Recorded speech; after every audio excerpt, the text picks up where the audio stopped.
Hey, I thought I'd give some quick mini reviews on Aztez. I know there's more professional reviews out there, but I finished the game, so I figured I'd give my opinion. Turn down the music here. So I finished the campaign.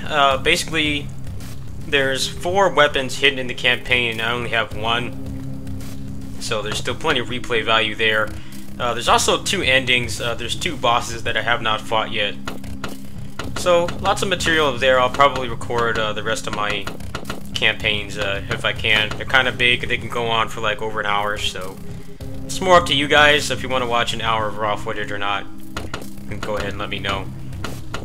Overall, the mechanics are really solid. The only thing I've really had problems with is just the armor mechanic. It does feel a little rough. It's a little frustrating, but there are ways around it.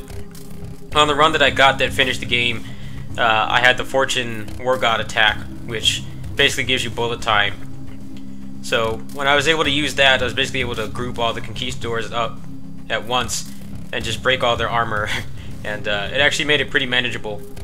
There's also an armor item that you can get that decreases the amount of damage their shots do, so that helps as well. So what's interesting about this game is it's more quality over quantity in terms of the enemies. You have these enemies up here, and then you have different classes of them. And a lot of them behave very differently. They get completely new movesets. They're not just, normal video game fare where they're just like a different color and they have more health. It's not like that.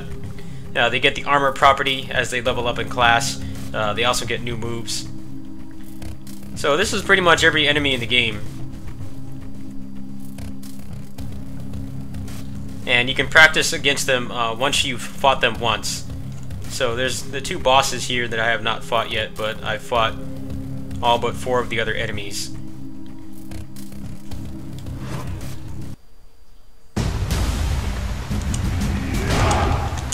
Now you can guard cancel anything in this game, so you can actually use that to your advantage. You can link moves together that wouldn't normally combo in normal situations. Like the spear, for instance. It has this tumble. You can see it's got quite a bit of recovery on it. And you go, like if I do it like this, you go significantly past them. But if you space it properly and guard cancel, you can actually combo off it. Like that.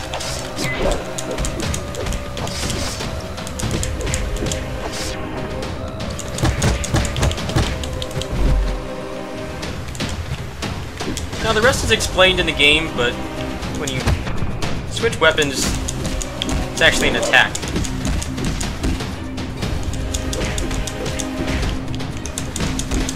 And you can guard cancel out of that attack, so if you don't want the extra little breathing room to, figure out which weapon you're switching to, you can actually guard cancel it.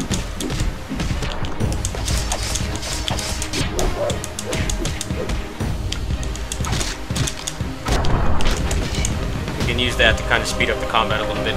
It's a pretty common mechanic. A lot of standard first and third person shooters do that for the weapon wheel so that you can kind of figure out which weapon you're switching to.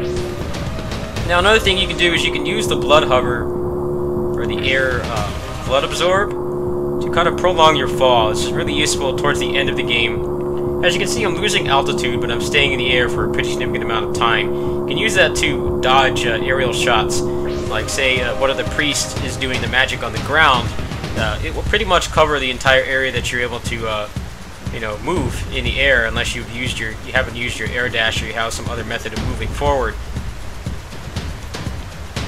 So look at these little 2 grooves here on the wall, see, or on the ground. If the attack was covering that whole area, what you would do is you would just launch something.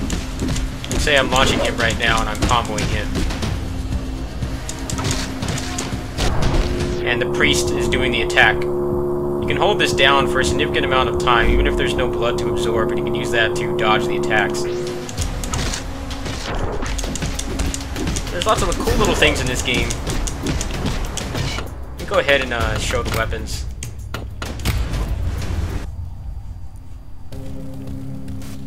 So like I said, these are the first enemies that you'll fight normally. And as you get farther in the game, in the late turns, maybe like around turn 7 or 8, a lot of these guys start appearing. Now the armor mechanic, the way it works is you have to do a certain amount of damage in a short period of time, like that.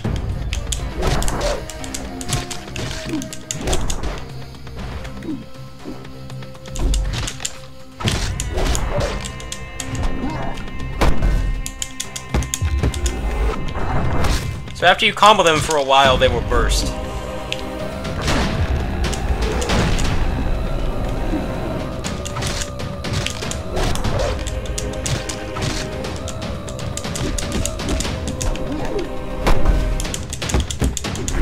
Now if you parry the attack, you don't get extra combo time.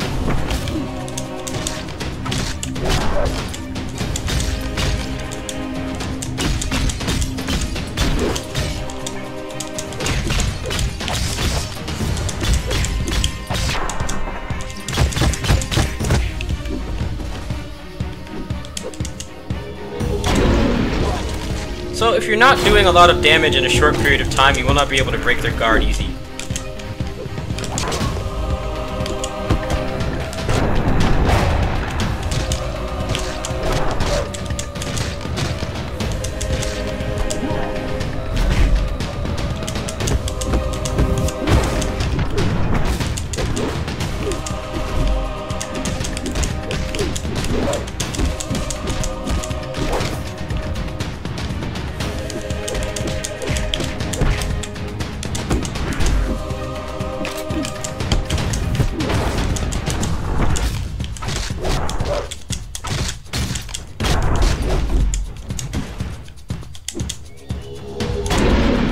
So the club is good for breaking guards. One of the ways you can do it is this attack here.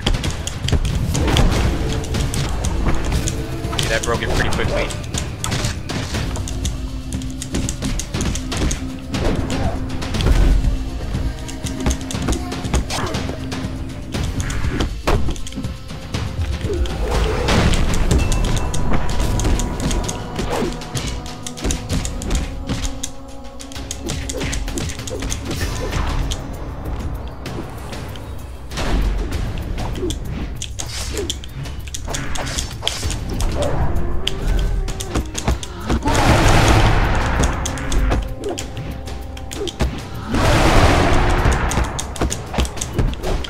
Like you see, the spear is pretty bad at breaking their guard.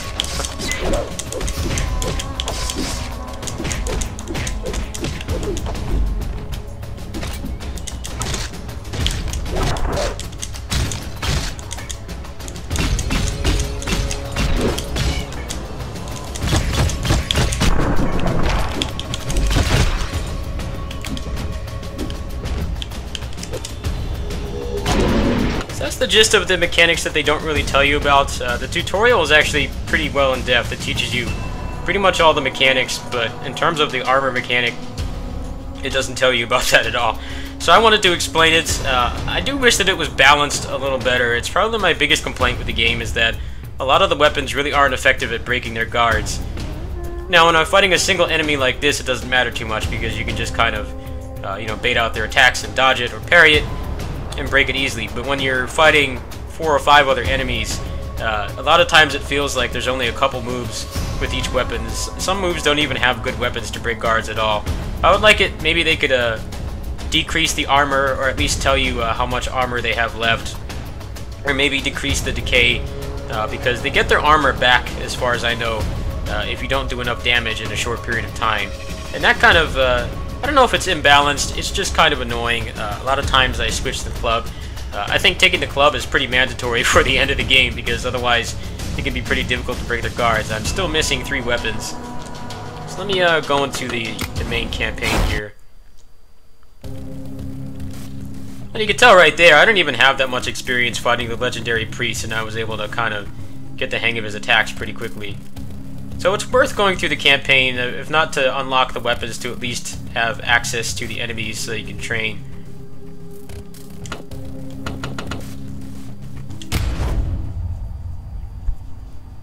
So there's one cool thing I want to show before I go.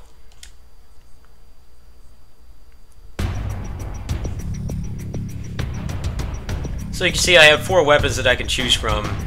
Now the sword's pretty much a no-brainer because the sweep attack is really good for breaking shields. You could dash cancel off the sweep attack and go straight to a launcher. So the shielded enemies are pretty much no problem as long as you play well.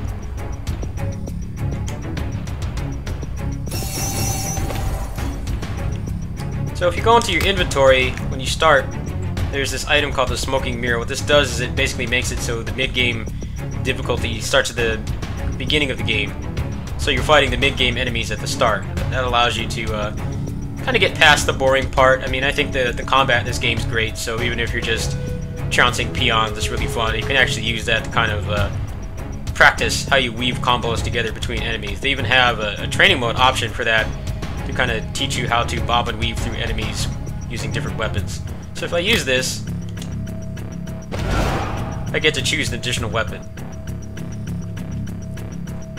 So this one is the spear. I don't have that one unlocked yet. I've kind of had bad luck. It hasn't spawned yet. The rifle comes from the Spanish, and you had to do a specific mission. When I finished the game earlier today, what happened was the mission was to counter 2 times, and I couldn't risk that at the condition I was in, so I had to just kind of back out. But as far as I know, those missions are random, so maybe when you fight the Spanish and you get to the end of the game, you'll have an easier time. I hear that the rifle, when it's loaded, it breaks guards instantly, so once you get to the end of the game, it might actually be really good to have that in your loadout. So you can choose any weapon you want. I'm gonna go with the fist, and I'll go ahead and show a couple runs here.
When you do a sacrifice, the enemies get knocked back for a little bit.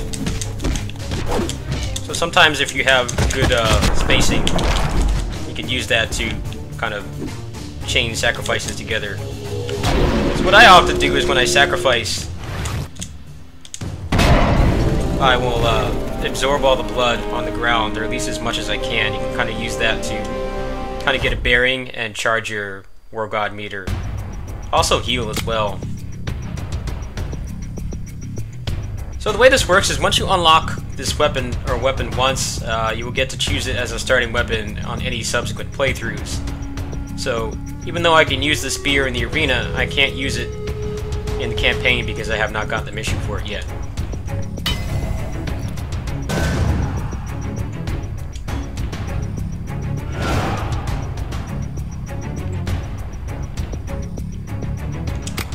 So in your loadouts, you have